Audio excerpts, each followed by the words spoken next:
Bonjour, en ce 31 juillet 2015, une semaine après les régates de Portsmouth, nous avons enfin quelques images disponibles des deux seules régates du samedi. Je vous parlerai bien de trois choses. La première, c'est la façon anglaise de foiler. La deuxième, la façon américaine de forcer le passage. Et la troisième, les problèmes posés par les Jenakers.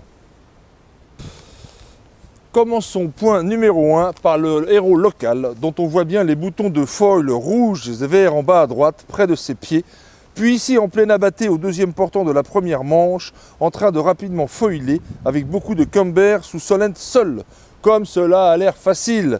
Eh bien non, regardez, il a fallu quelques cabrioles avant d'y arriver, comme ici la semaine précédente les régates, où barre 1 mètre au-dessus de l'eau, à 30 nœuds dans un crachin typique du coin plante. Wow!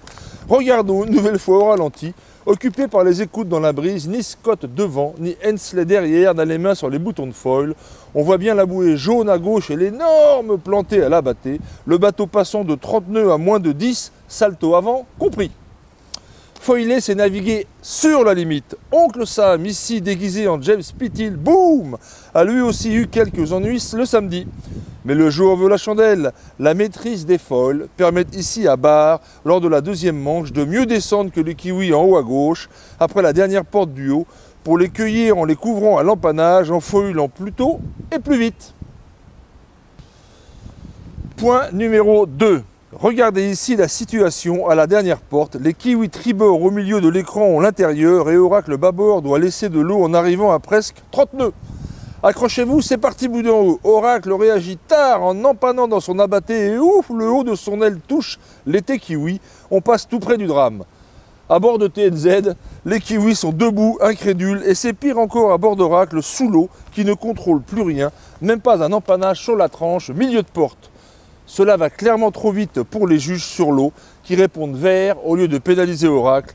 Cela aurait changé le podium de cette dernière manche.